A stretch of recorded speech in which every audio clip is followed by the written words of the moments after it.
In the gritty streets of East London during the swinging 1960s, the infamous Cray twins, Reggie and Ronald Cray, ruled as both gangsters and local celebrities.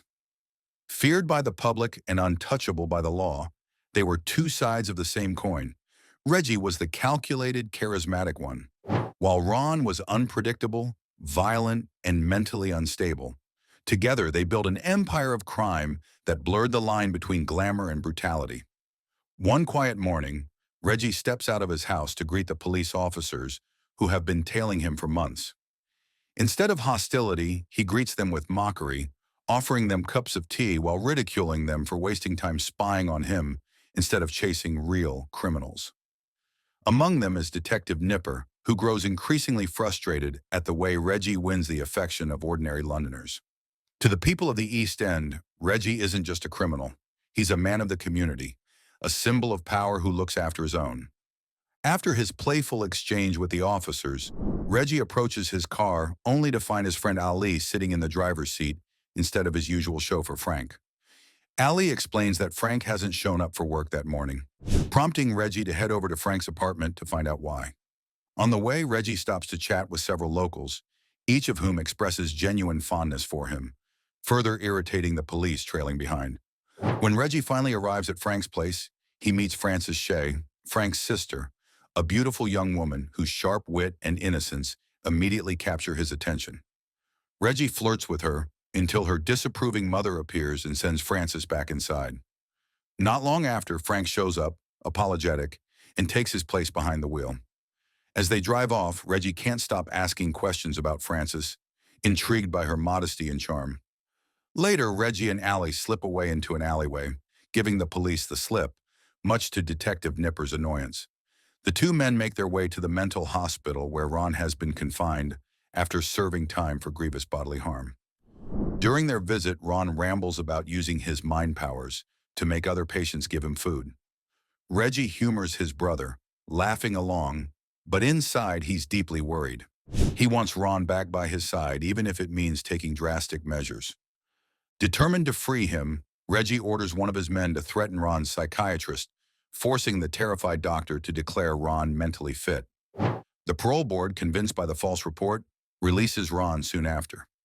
Before signing the final papers, the doctor secretly warns Reggie that Ron is a dangerous psychopath and hands him a bottle of medication, stressing that Ron must take it twice daily. Time passes and Reggie begins courting Frances. Despite her mother's protests, Frances accepts his invitation to go out. Reggie takes her to Esmeralda's Barn, his glitzy nightclub frequented by both celebrities and criminals. He proudly explains that he loves mixing high society with underworld figures. The contrast makes his place more exciting. During the date, Reggie is interrupted by one of his men. Jack, one of his dealers, has been caught skimming money from the operation. Reggie meets Jack privately and pretends to forgive him, even offering him a cigarette. But then, with an icy smile, Reggie beats Jack senseless, warning him never to steal again. After cleaning himself up, he returns to Frances and continues the date as if nothing happened. When Frances asks whether he likes being a gangster, Reggie lies, claiming he's just a club owner trying to make a living. She's charmed by his confidence, and the night ends with their first kiss. Weeks later, Reggie introduces Frances to Ron, who's now living out of an RV in the woods. Ron greets her warmly but immediately starts talking about his attraction to men, describing his romantic preferences in graphic detail. Frances is visibly uncomfortable, but Reggie laughs it off. Ron also declares that he and his brother will rule all of London soon, a prophecy that's starting to come true. Their biggest rivals are the Richardson brothers, Charlie and Eddie, who run the so-called torture gang in South London. The Richardsons are notorious for their cruel interrogation methods, often hanging victims upside down and torturing them for information. When they catch one of Reggie's men crossing into their territory, they retaliate by sending a car to run Reggie off the road. Enraged, Reggie strikes back by smashing a car into a restaurant where the Richardsons are dining. This escalates tensions between the gangs. Soon after, a mutual acquaintance named George Cornell arranges a meeting at a neutral pub to broker peace. But it's a trap. When Reggie and Ron arrive, they're surrounded by armed men. Ron, fearless and deranged, pretends to have guns hidden in his pockets, and demands a shootout. His manic expression terrifies the Richardsons' men, who hesitate just long enough for the twins to seize control. Reggie calmly pours himself a beer while Ron storms out, only to return with two hammers, starting a brutal bar fight. The Crays demolish their enemies. Ron even bites a man's face while Reggie methodically knocks out others. Once everyone is down, Reggie drinks his beer, unfazed by the carnage. Soon after, the police arrest Charlie Richardson, sentencing him to 25 years for fraud, extortion, and assault. With the Richardsons out of the picture, the Crays dominate London's underworld. To legitimize their empire, they hire Leslie Payne, a smooth-talking lawyer who uses legal loopholes and intimidation to secure business deals. Leslie helps them acquire a casino, turning it into another hotspot for both criminals and high society.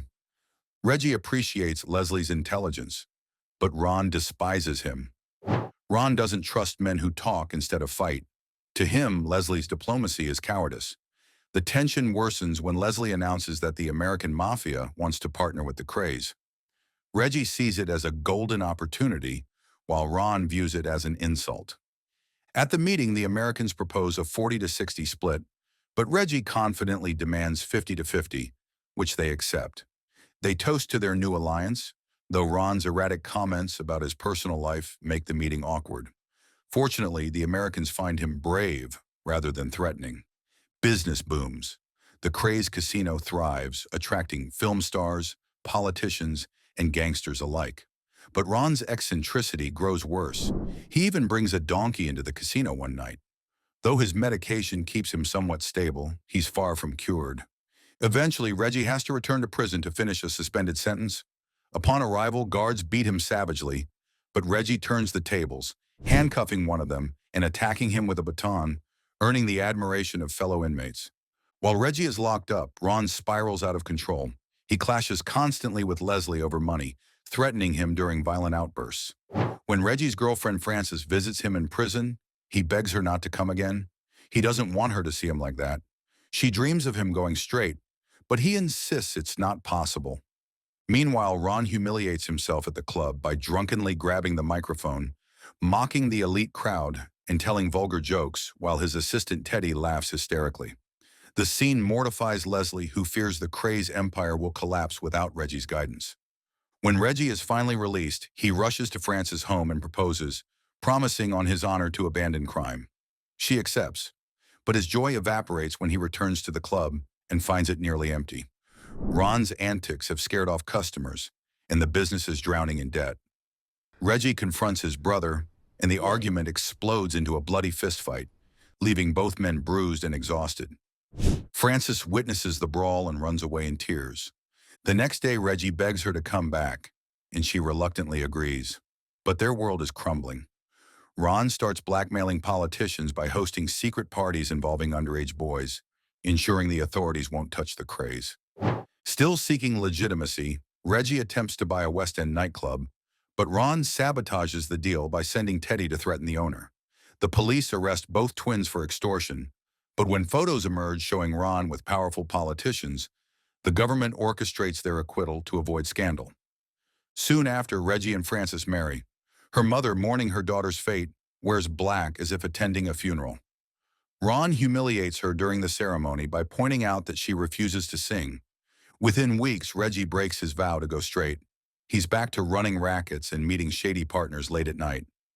Frances grows lonely and depressed, numbing herself with prescription pills. Reggie buys her gifts, a car, jewelry, but neglects her emotionally. At one point, when Frances begs him to spend time with her, he mocks her for living off the profits of his crimes. Their argument turns violent. Reggie beats her and forces himself on her.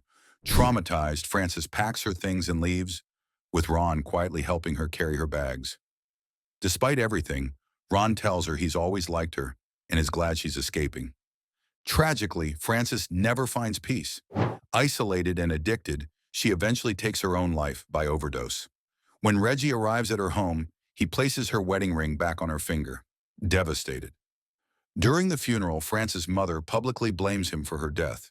In the aftermath, Ron's instability worsens. He orders Jack, the same man Reggie once punished, to kill Leslie.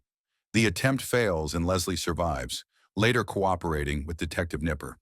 His testimony, combined with statements from protected witnesses, finally gives the police enough evidence to destroy the Cray's empire. At one of Ron's parties, Reggie confronts Jack for the botched assassination. When Jack insults him and brings up Francis, Reggie loses control. His gun misfires, so he grabs a knife and stabs Jack to death in front of the horrified guests. He then slips the weapon into Ron's pocket, muttering that he did it because he could never kill his own brother, no matter how much he wanted to. This brutal murder becomes the final nail in their coffin. With dozens of witnesses and sworn statements from Leslie, the police finally arrest the Cray twins. Their political protection evaporates, and the brothers are convicted of murder. Reggie is sentenced to life in prison, where he remains for 33 years before being released on compassionate grounds. He dies of cancer 2 weeks later, at age 66. Ron, declared criminally insane, spends the rest of his life in a psychiatric hospital, dying of a heart attack in 1995 at 61. Their reign over London's underworld ends not with a grand shootout, but with betrayal, madness, and tragedy. The fall of two brothers who once ruled the city with charm and terror in equal measure.